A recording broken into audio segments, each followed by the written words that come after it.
আসসালামু আলাইকুম প্রিয় শিক্ষার্থীবৃন্দ, আশা করি আল্লাহর অশেষ রহমতে তোমরা সবাই ভালো আছো। কোভিড-19 উপলক্ষে সরকারের নির্দেশ মোতাবেক আমাদের অনারেবল প্রিন্সিপাল স্যারের আদেশ অনুযায়ী অনলাইন ক্লাসে তোমাদের স্বাগতম। আজ আমরা পড়ব ফিনান্স, ব্যাংকিং ও বীমা বিষয়ের প্রথম অধ্যায় অর্থায়নের স্বরূপ। আজ আমরা এখান থেকে অর্থায়ন সম্পর্কে জানব। আমরা সর্বপ্রথম জানব অর্থায়ন কি এবং কাকে বলে, অর্থাৎ অর্থায়ন সম্পর্কে আমরা একটু সংক্ষিপ্ত ধারণা নিব। অর্থায়ন মূলত অর্থ বা তহবিল সংগ্রহ এবং ব্যবস্থাপনা নিয়ে কাজ করে। অর্থাৎ একটি ব্যবসায় করতে গেলে তার প্রধান উপকরণ হলো পুঁজি বা মূলধন। এই মূলধন কোন উৎস হতে সংগ্রহ করতে হবে এবং কোন খাতে তা বিনিয়োগ করলে সবচেয়ে বেশি মুনাফা হবে, সেই সকল বিষয় পরিকল্পনা প্রণয়ন ও বাস্তবায়ন কার্যকেই আমরা অর্থায়ন বলতে পারি। অর্থাৎ সংক্ষেপে বলতে পারি যে অর্থ সংক্রান্ত যাবতীয় কার্যাবলী হচ্ছে অর্থায়ন। অর্থায়নের স্বরূপ, অর্থাৎ আমরা এখানে অর্থায়ন কীরকম বা কী ধরনের সে সম্পর্কে এখন জানব। অর্থায়নের স্বরূপ বিভিন্ন ধরনের হতে পারে। তার মধ্যে পারিবারিক অর্থায়ন, সরকারি অর্থায়ন, অব্যবসায়ী প্রতিষ্ঠানের অর্থায়ন, ব্যবসায় অর্থায়ন এবং আন্তর্জাতিক অর্থায়ন। পারিবারিক অর্থায়নটা কি? পারিবারিক অর্থায়ন হলো পরিবারের আয়ের উৎস ও পরিমাণ নির্ধারণ করা। সেই আয় কিভাবে ব্যয় করলে পরিবারের সদস্যদের সার্বঙ্গীন কল্যাণ বা মঙ্গল হয় তা নির্ধারণ করাকে পারিবারিক অর্থায়ন বোঝায়। সরকারি অর্থায়ন বলতে সরকারের বার্ষিক ব্যয় কোন কোন খাতে কী পরিমাণে হবে এবং সেই অর্থ কোন কোন উৎস হতে সংগ্রহ করা হবে তা নির্ধারণ করাকে বোঝায়। অব্যবসায়ী প্রতিষ্ঠানের অর্থায়ন। অব্যবসায়ী প্রতিষ্ঠান মানে কি?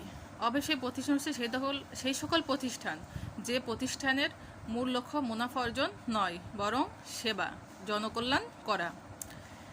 অব্যবসায়ী প্রতিষ্ঠান যেমন হাসপাতাল, এতিমখানা ইত্যাদি তহবিল সংগ্রহ এবং এর সুষ্ঠু ব্যবহার করার প্রক্রিয়াকে অব্যবসায়ী প্রতিষ্ঠানের অর্থায়ন বলে। ব্যবসায়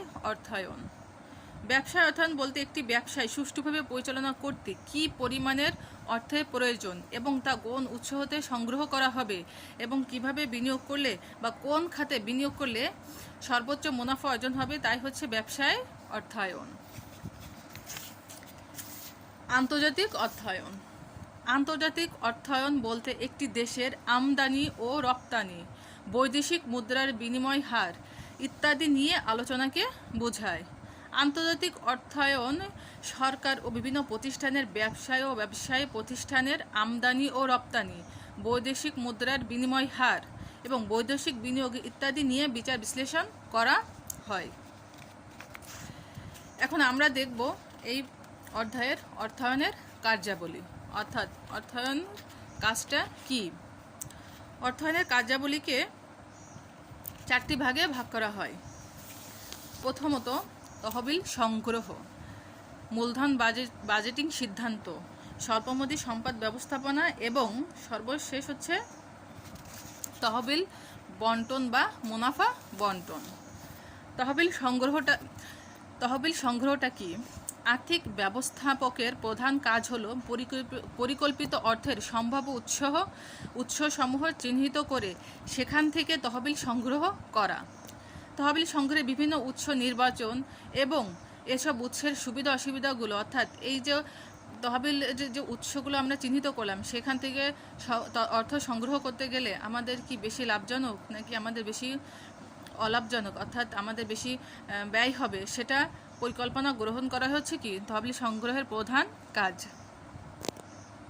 এরপর আসছে মূলধন বাজেটিং, অর্থাৎ মূলধন বাজেটিং বলতে দীর্ঘমেয়াদী বিনিয়োগ সিদ্ধান্ত গ্রহণ করাকে বোঝায়। একটি স্টুডিও দোকানের প্রিন্ট মেশিন ও ক্যামেরা ক্রয় সংক্রান্ত সিদ্ধান্ত একটি বিনিয়োগ সিদ্ধান্ত। তহবিল সংগ্রহ করার পর তা সর্বাধিক লাভজনক প্রকল্পে বিনিয়োগ করা আর্থিক ব্যবস্থাপকের অন্যতম কাজ। অর্থাৎ আর্থিক ব্যবস্থাপককে বিনিয়োগ প্রকল্পের জন্য কী পরিমাণ মূলধন প্রয়োজন এবং প্রকল্পের কার্যকাল অর্থাৎ সময়সীমা, ওই প্রকল্প হতে ভবিষ্যতে প্রত্যাশিত আয় এবং আয়ের অনিশ্চয়তা ইত্যাদি বিবেচনা করে এবং মূল্যায়ন করে মূলধন বাজেটিং সিদ্ধান্ত গ্রহণ করা হয়। এখন আমরা দেখব স্বল্পমেয়াদী সম্পদ ব্যবস্থাপনা কি। স্বল্পমেয়াদী সম্পদ ব্যবস্থাপনা বলতে একটি প্রতিষ্ঠানের নগদ অর্থ, মজুত পণ্য, প্রাপ্য বিল ইত্যাদির ব্যবস্থাপনাকে বোঝায়। কী পরিমাণ কাঁচামাল ক্রয় প্রতিষ্ঠানের জন্য উপযোগী এবং সেই অর্থ কোথা থেকে সংগ্রহ করলে সর্বোচ্চ ব্যয় অর্থাৎ সর্বনিম্ন ব্যয় হবে সেটা নিশ্চিত করা হচ্ছে আমাদের কি স্বল্পমেয়াদী সম্পদ ব্যবস্থাপনা। অর্থাৎ ব্যবসায়ের দৈনন্দিন কর্মকাণ্ড পরিচালনার জন্য প্রয়োজনীয় মূলধনকে স্বল্পমেয়াদী বা চলতি মূলধন বলা হয়। এবং সর্বশেষ কার্যাবলী হচ্ছে তহবিল বন্টন বা মুনাফা বন্টন। তহবিল বন্টন বলতে অর্জিত মুনাফা হতে শেয়ার মালিকদের লভ্যাংশ, ঋণদাতাদের সুদ ও সরকারকে কর প্রদান করাকে বোঝায়। তহবিল বন্টনের ক্ষেত্রে শেয়ার মালিকদের সন্তুষ্টি, কোম্পানির ভবিষ্যৎ বিনিয়োগের সুযোগ ইত্যাদি বিষয় বিবেচনা করতে হয়। তাই তহবিল বিনিয়োগের মাধ্যমে অর্জিত মুনাফা কিভাবে বন্টন করা হবে তা অর্থায়নের একটি গুরুত্বপূর্ণ কাজ। অর্থাৎ এই চারটি নিয়ে হচ্ছে কি অর্থায়নের মৌলিক কাজ। আমরা এখন দেখব পাঠ থেকে সামষ্টিক অর্থনীতি, কাঠামো এবং অর্থায়নের ভূমিকা। অর্থাৎ সামষ্টিক অর্থনীতি কি? সামষ্টিক অর্থনীতি বলতে কোনো বিশেষ ব্যক্তি বা প্রতিষ্ঠান সম্বন্ধে স্বতন্ত্রভাবে আলোচনা না করে দেশের অর্থ ব্যবস্থা সম্পর্কে সামগ্রিকভাবে আলোচনা করাকে বোঝায়। সামষ্টিক অর্থনীতির মূল লক্ষ্য হল অর্থনৈতিক ব্যবস্থার সামগ্রিক বিশ্লেষণ। যেমন একটি অর্থ ব্যবস্থায় সামগ্রিক চাহিদা ও সামগ্রিক যোগানের দ্বারা কিভাবে সাধারণ দাম স্তর নির্ধারণ হয় তাই সামষ্টিক অর্থনীতিতে আলোচনা করা হয়। অর্থায়নের নীতিসমূহ। যে কোনো ব্যবসায় প্রতিষ্ঠানের মূল লক্ষ্য অর্জনের জন্য অর্থায়নের এবং আর্থিক ব্যবস্থাপনার নীতিমালা ও কলাকৌশল সম্পর্কে জ্ঞান লাভ ও তার যথাযথ প্রয়োগ খুবই গুরুত্বপূর্ণ। মুনাফা নীতি। এখানে অর্থায়নের নীতিসমূহের মধ্যে প্রথমত হচ্ছে মুনাফা ঝুঁকি ও মুনাফা নীতি। বিনিয়োগ হতে প্রত্যাশিত মুনাফা অপেক্ষা প্রকৃত মুনাফা কম হওয়ার সম্ভাবনাকে ঝুঁকি বলে। অর্থাৎ আমরা যে আশায় ব্যবসায় বিনিয়োগ করি সেটা থেকে যদি আমাদের কম লাভ হয় বা প্রত্যাশিত মুনাফা অর্জন না হয় তাহলে সেটা হচ্ছে আমাদের কি ঝুঁকি।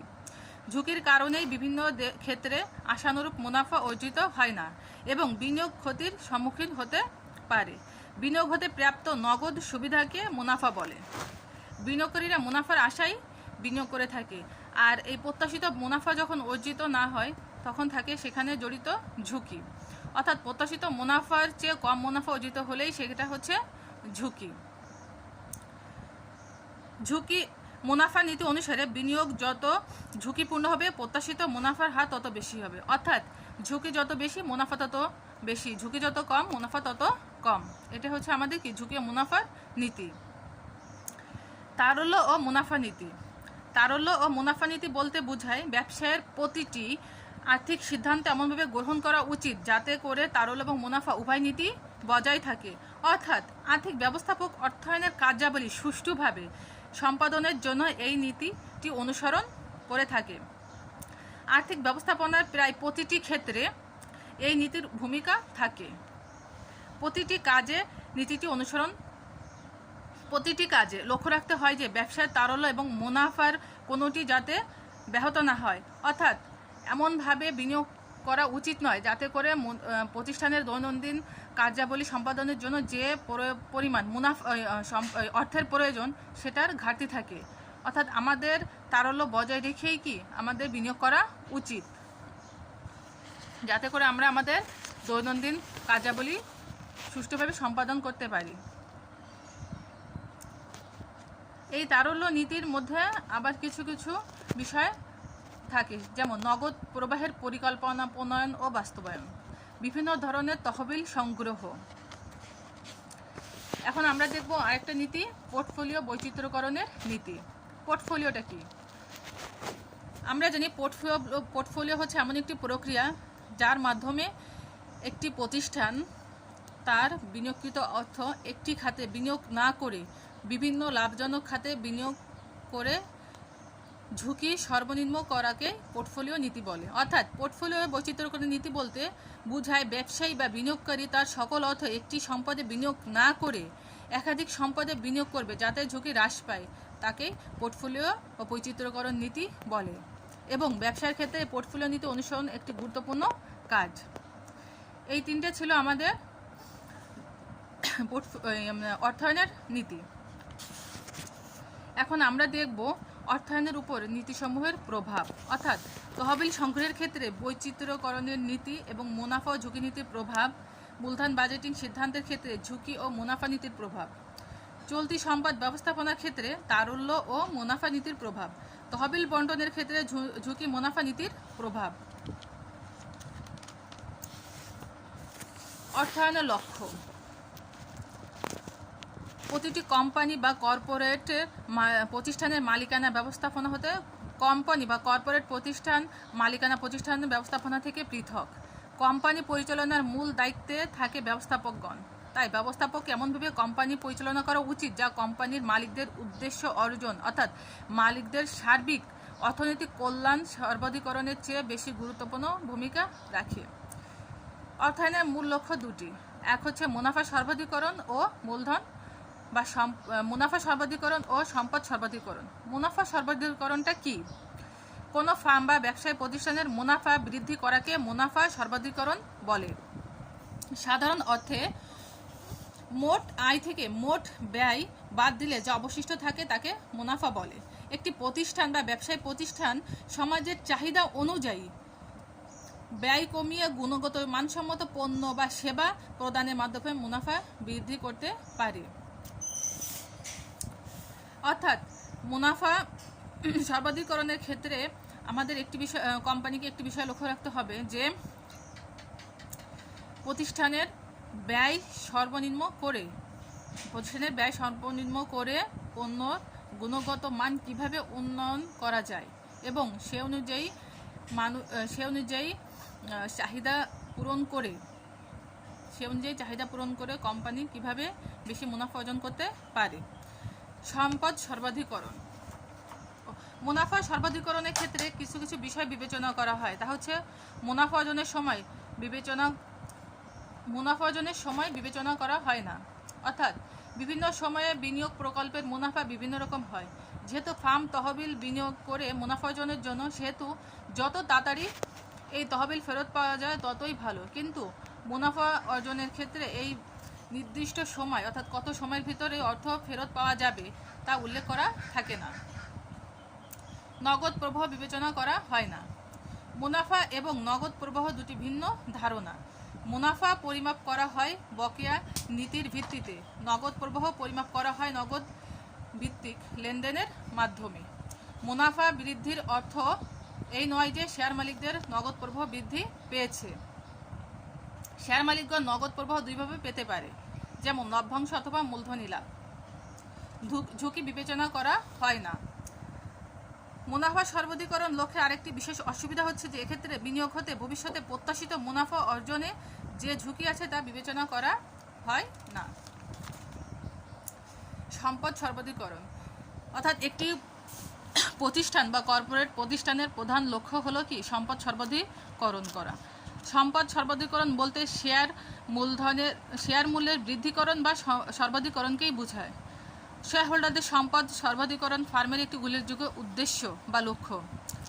ফার্মের মালিকদের সম্পদ পরিমাপ করা হয় শেয়ারের বর্তমান বাজার মূল্য দ্বারা, অর্থাৎ সম্পদ সমান সমান প্রতিটি শেয়ারের দাম গুণ শেয়ার সংখ্যা।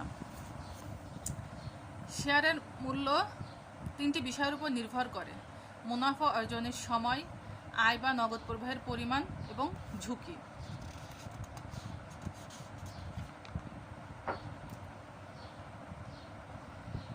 একটি ফার্মের মূল লক্ষ্য সম্পদ সর্বাধিকরণ কেন? অর্থাৎ একটি ফার্মের মূল লক্ষ্য সম্পদ সর্বাধিকরণ হওয়ার প্রধান কারণগুলো হলো আয়, সময় ও অর্থের সময় মূল্যকে বিবেচনা করে। সম্পদ সর্বাধিকরণ লক্ষ্য ফার্মের বা প্রকল্পের বিনিয়োগ হতে প্রত্যাশিত নগদ প্রবাহের সময় এবং এটার সময় মূল্যকে বিবেচনা করে, কিন্তু মুনাফা সর্বাধিকরণ লক্ষ্য তা বিবেচনা করা হয় না, নগদ প্রবাহ বিবেচনা করে। সম্পদ সর্বাধিকরণ লক্ষ্যে নগদ প্রবাহ বিবেচনা করে বিনিয়োগ প্রকল্পের নিট বর্তমান মূল্য বের করা হয়। নিট বর্তমান মূল্য বৃদ্ধির মাধ্যমে শেয়ারের মূল্য বৃদ্ধি পায়। ঝুঁকি বিবেচনা করে। মুনাফা সর্বাধিকরণ লক্ষ্যে ঝুঁকি বিবেচনা করা হয় না, কিন্তু সম্পদ সর্বাধিকরণের লক্ষ্যে বিনিয়োগ প্রকল্প থেকে প্রত্যাশিত নগদ প্রবাহের অনিশ্চয়তা এবং ঝুঁকিকে বিবেচনা করে। সামাজিক দায়বদ্ধতা বলতে কি বোঝায়? একটি ব্যবসায়ী প্রতিষ্ঠানের সাথে বিভিন্ন পক্ষ যেমন শেয়ার হোল্ডার, ব্যবস্থাপনা, ভোক্তা, কাঁচামাল সরবরাহকারী, কর্মকর্তা, কর্মচারী, সরকার ও ঋণদাতা জড়িত। অর্থায়নের সামাজিক দায়বদ্ধতা বলতে একজন এ সকল সংশ্লিষ্ট পক্ষের স্বার্থ রক্ষা করে প্রতিষ্ঠানের সম্পদ সর্বাধিকরণকে বোঝায়। অর্থাৎ সমাজের প্রতি ব্যবসায়ের যে দায়িত্ব তাকেই সহজতে ব্যবসায়ের বা অর্থায়নের সামাজিক দায়িত্ব বলে। প্রিয় শিক্ষার্থীবৃন্দ, এই ছিল আজ আমাদের অর্থায়নের পরিচিতি। অর্থাৎ আজ আমরা ফিনান্স, ব্যাংকিং ও বীমা বিষয়ের প্রথম অধ্যায় অর্থায়নের প্রকৃতি সম্পর্কে জানলাম। আশা করি তোমরা সবাই ক্লাসটি মনোযোগ দিয়ে শুনবে এবং অধ্যয়ন করবে। সবাই ভালো থেকো। আল্লাহ হাফেজ।